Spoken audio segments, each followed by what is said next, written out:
వరహమతుల్లాహి వబర్కాతుహు. బిస్మిల్లాహిర్ రహమానిర్ రహీం. పవిత్రమైన అల్లాహ్ పేర్లలో ఈరోజు మనం అల్ హకీం గురించి తెలుసుకుందాం. సర్వము తెలిసినవాడు అల్లాహయే. సుబ్హానల్లాహ్. ప్రతి ప్రాణి అంతర్బాహ్యాలను తెలిసినవాడు కాబట్టి అల్లాహ్ అల్ హకీం అని పిలువబడుతున్నాడు. సుబ్హానల్లాహి వబిహమ్దిహి. ఒక వస్తువును మనం బాహ్యపరంగా చూడగలం, కానీ దాని అంతర్కోణం మనకు తెలియదు. ఒక వస్తువు లేక ఒక విషయం మనకు బాహ్యపరంగా ఎంతో మంచిదనిపిస్తుంది, మనసుకు ఎంతో నచ్చుతుంది, కానీ కాలక్రమేణా దాని దుష్ఫలితాలు మనకు తెలిసి వస్తాయి.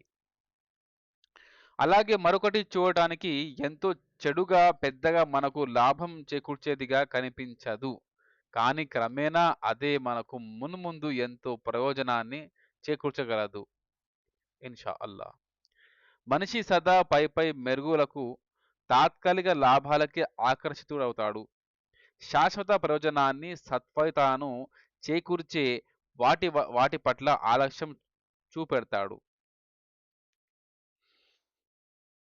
మనిషి సదా పై మెరుగులకు, తాత్కాలిక లాభాలకి ఆకర్షితుడవుతాడు.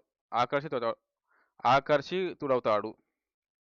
శాశ్వత ప్రయోజనాన్ని, సత్ఫలితాలను చేకూర్చే వాటి పట్ల ఆలస్యం చూపెడతాడు. ఇది మనిషి నైజం. పరలోకంలో శాశ్వతంగా స్వర్గ సుఖాల్లో తెలియాడంటే ప్రపంచంలో ఎన్నో పరీక్షల్ని ఎదుర్కోవాలి, ఎంతో సహనం చూపాలి. అందుకే మహాప్రవక్త ముహమ్మద్ సల్లల్లాహు అలైహి వసల్లం ఒక ప్రవచనంలో అన్నారు, నరకం పూలతో కప్పబడి ఎంతో ఆకర్షవంతంగా తయారు చేయబడింది. అజ్ఞానం చేత మనిషి బాహ్యాకర్షణకు లోనై నిజమైన సత్యమైన మార్గాన్ని కాదని తాత్కాలిక ప్రయోజనాన్ని పొందే వక్ర మార్గాల్ని అవలంబిస్తున్నాడు. కానీ రేపు పరలోకంలో ఎంతో పశ్చాత్తాపానికి గురవుతాడు. అలాగే స్వర్గం ముండ్లతో కప్పబడి ఉంది, అంటే కష్టాలతో కప్పబడి ఉంది. చూస్తూ చూస్తూ ఎవరు తన ఇష్టాన్ని కాదని కష్టాల్ని కోరుకోరు కదా. అందుకే అల్లాహ్ చూపిన సవ్యమైన దివ్యమైన మార్గాన్ని అవలంబించడానికి వెనుకాడతారు. కానీ వాస్తవానికి సరళీకృత మార్గం ధర్మం ఇస్లాం మాత్రమే. ఈ మార్గానుసరణలోనే శాశ్వత స్వర్గ సుఖాలు ఉన్నాయి. మనల్ని సృష్టించిన స్వామి మార్గానుసరణలోనే మన శాశ్వత శ్రేయస్సు ఇమిడి ఉంది. మన నిజ జీవితంలో ప్రతిరోజు మనం ఎన్నో సంఘటనల్ని ఎదుర్కొంటూ ఉంటాం. ఒక్కోసారి ఏది మంచో మరేది చెడో నిర్ణయించుకోలేని సందిగ్ధావస్థలో పడిపోతాం. చూడడానికి బాగానే కనిపిస్తుంది ఒక వస్తువు, కానీ దాన్ని ఉపయోగిస్తే గాని దాని అసలు రంగు మనకు తెలిసి రాదు. గాలానికి ఎరపెట్టి చేప కోసం నీటిలో వదులుతాము.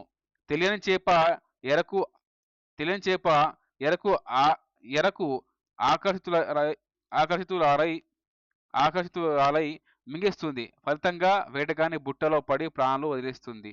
అలాగే బాహ్యాకర్షణలకు లోనై చేపలుగా మోసపోవద్దని అల్లాహ్ ఆయన ప్రవక్తల ద్వారా అలైహిముస్సలాం గ్రంథాల ద్వారా హెచ్చరిస్తూనే ఉన్నాడు మనిషిని. కానీ చాలా కొద్ది మంది మాత్రమే సన్మార్గానికి వచ్చారని చివరి గ్రంథం ఖురాన్ ద్వారా తెలుస్తోంది. సుబ్హానల్లాహి వబిహమ్దిహి. గాలి వెలుతురు నీరులాగే అల్లాహ్ ధర్మం ఇస్లాం కూడా అందరిది. ఎవరు దీన్ని సొంతం చేసుకుంటారో ఉభయ లోకాల్లోనూ సఫలీకృతులవుతారు. నిశ్చయంగా అల్లాహ్ గొప్ప జ్ఞాని, గొప్ప వివేకి. తాను కోరిన వారిని తన కారుణ్య ఛాయలోనికి తీసుకుంటాడు. దుర్మార్గుల కొరకు ఆయన అత్యంత బాధాకరమైన శిక్షను తయారు చేసి ఉంచాడు. దివ్య ఖురాన్ సూరా నంబర్ 76 ఆయత్ నంబర్ 30-31. అస్సలాము అలైకుం వరహ్మతుల్లాహి వబర్కాతుహు. జజాకల్లాహు ఖైరన్.